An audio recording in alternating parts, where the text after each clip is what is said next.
जनवरी 2014 राजेश नाम के कोई व्यक्ति अपने साले के साथ, जिसका नाम था दिनेश, पास के ये गांव में जाता है और वहाँ लोगों से कहता है कि आपके पास कुदाल होगा क्या, अगर है तो प्लीज दे दीजिए, मुझे बहुत ही अर्जेंट है। गांव वाले देखते हैं तो राजेश और दिनेश दोनों काफी घबराए हुए थे। वो लोग पूछते हैं कि क्या बात है, आप लोग काफी बेचैन दिख रहे हैं और आपको कुदाल क्यों चाहिए। तब राजेश बोलता है कि दरअसल मेरी बीवी पास के एक हॉस्पिटल में एडमिट है। उसने एक प्यारी सी बच्ची को जन्म दी थी, लेकिन दुर्भाग्य से वो बच नहीं पाई, तो उसी को मिट्टी देनी थी, इसलिए आपके पास आया था। आप लोग मेरा मदद करेंगे प्लीज। उसकी बात सुनकर गांव वाले काफी दुखी होते हैं। और वैसे भी भाई गांव वालों के दिल बहुत बड़े होते हैं, और खासकर ऐसी परिस्थितियों में लोग हर तरीके से हर तरह से मदद करने की कोशिश करते हैं। तो इसीलिए गांव के कई लोग राजेश और दिनेश के साथ पास के ये गांव में नदी बह रही थी उसके ही ओर चल देते हैं। दरअसल कभी भी उस गांव में किसी की देहांत होते थे तो वही नदी के किनारे अंतिम संस्कार किए जाते थे। तो इसीलिए गांव वाले उस बच्ची को वहीं पे मिट्टी देने को सोचते हैं। राजेश की ऐसी परिस्थितियां नहीं थी कि वो अपने बच्चे के लिए गड्ढा खोद सके। तभी गांव के एक आदमी उसे दफनाने के लिए गड्ढा खोदता है और उसे उसमें सुलाए जाते हैं। फिर प्रक्रिया के साथ राजेश जैसे उसके ऊपर मिट्टी डालता है, तभी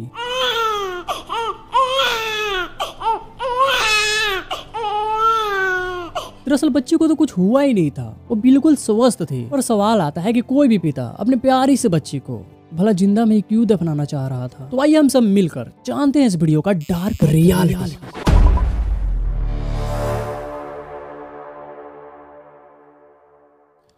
बच्ची के रोने के बाद सुनकर गांव वाले तो चौंक गए थे, क्योंकि उन दोनों ने तो बच्ची को मरा हुआ बताया था। फिर वो रोने कैसे लगी। अगर मान लो वो बच भी गई तो राजेश को तो खुश होना चाहिए था अपने बच्ची को जीवित देखकर। उसे तो खुश होना चाहिए था कि उसके कई साल इंतजार के बाद उसके घर में एक लक्ष्मी आई थी, लेकिन वो बेचैन दिख रहा था। उसके चेहरे से साफ झलक रहा था कि वो सब देखकर नाखुश है। उसके चेहरे देखकर गाँव वाले परख जाते हैं। वो जान जाते हैं कि हो ना हो कुछ गड़बड़ तो जरूर है। उनके शोर शराबा सुनकर उस गांव में बातें आग की तरफ फैलने लगी, और अगल बगल के जितने भी गांव थे वहां से हजारों की तादाद में लोग इकट्ठे होने लगे थे। लोगों के बढ़ते भीड़ देखकर राजेश और घबरा जाता है, और मौका देखकर राजेश भागने की तलाश में था, लेकिन ऐसा नहीं हो सका। स्थानीय लोग वहाँ के लोकल पुलिस स्टेशन को इन्फॉर्म कर देती है। पुलिस आती है और ये दोनों को अपनी कस्टडी में लेकर पूछताछ में जुट जाती है। लेकिन राजेश कुछ बताने से इनकार कर रहा था। वो सिर्फ एक ही बात बोल रहा था कि डॉक्टर ने उसके बच्ची को मृत घोषित कर दिया था, इसीलिए हम अपनी बच्ची को यहाँ लेकर आए थे। और पुलिस को फिर भी उसकी बातें खटक रही थी, उन्हें यकीन ही नहीं हो रहा था उसके बातों पे। पुलिस जब अपनी बल का प्रयोग करते हुए पूछताछ करती है तो आखिरकार राजेश अपनी राज खोल ही देता है।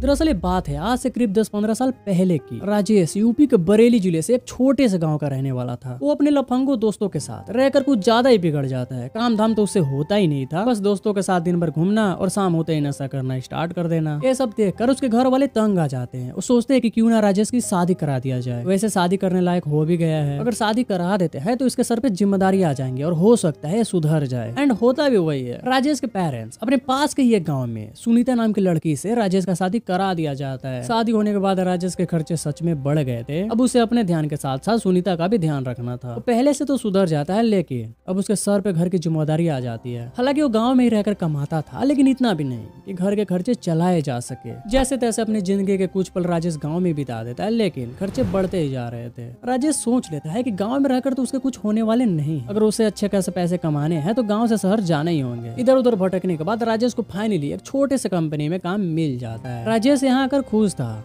अच्छे खासे पैसे भी कमाने लगा ही था। तो सोचता है कि क्यों ना अपनी पत्नी को पास ही बुला लिया जाए, क्योंकि 8-10 घंटे काम करने के बाद राजेश थक जाता था, और उसी थकावट में काम से रूम आने के बाद उसे खाने भी बनाने पड़ जाते थे। तो इसलिए राजेश सुनीता को अपने पास ही बुला लेता है। हंसी खुशी के साथ उनका जीवन यापन चल रहा था। इसी दौरान सुनीता राजेश से कहती है, मैं तुम्हारे बच्चे की माँ बनने वाली हूँ।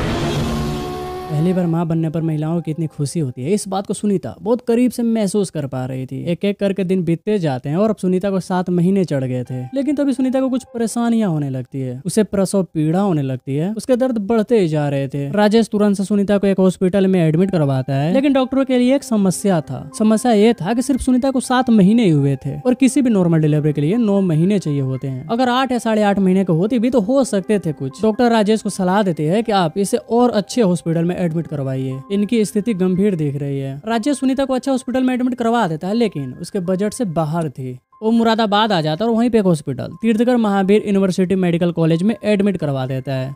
4 जनवरी 2014 सुनीता एक प्यारी सी बच्ची को जन्म देती है, लेकिन वो बेहद ही कमजोर थी। क्योंकि वो 7 महीने में जन्म ली थी, इसलिए उसकी स्थितियां गंभीर दिख रही थी। वो मासूम से बच्ची जो अभी अभी तो इस दुनिया में आई थी, उसे तो यहाँ आकर बहुत कुछ करना था, दुनिया को देखना था। उसके तो अच्छे से अभी आंख भी नहीं खुले थे। ये अगल बगल से बातें आने लगती है, अरे इसे बचाने से क्या फायदा, अगर बच भी गई तो सारा जीवन विकलांग ही रहेगी। इसे सुनकर राजेश के मन में अलग ही भावना आ जाते हैं। उसके कानों में सिर्फ एक ही बात गूंज रहे थे, अरे इसे बचाने से क्या फायदा, अगर बच भी गई तो सारा जीवन विकलांग ही रहेगी। दुनियादारी के चक्कर में ही राजेश ने सोचा कि जब बच्ची पूरी जिंदगी विकलांग ही रहेगी तो इसे बचाने से क्या फायदा, बेहतर होगा जाए, ना ही ये रहेगी और ना ही कभी लोगों को ताना मारने का मौका मिलेगा। इसीलिए राजेश अपने साले के साथ मिलकर इसे खत्म करने का प्लान बनाता है। लेकिन ये दोनों में से किसी का हिम्मत नहीं होता कि अपने हाथों से उस बच्चे को खत्म कर दे। इसीलिए दोनों मिलकर इस प्यारी सी बच्ची को जिंदा दफनाने के लिए सोचे थे। लेकिन उसकी क्या ही गलती थी, उसे तो ये दुनियादारी से कोई मतलब भी नहीं थे। माँ की गोद से पिता के मजबूत हाथों में वो इसलिए आई थी कि उसका वो इलाज कराएंगे। लेकिन उसे क्या पता था कि कन्यादान करने वाले हाथ ही उसे जिंदा दफनाएंगे। लेकिन सवाल आता है कि अगर बेटी की जगह बेटा होता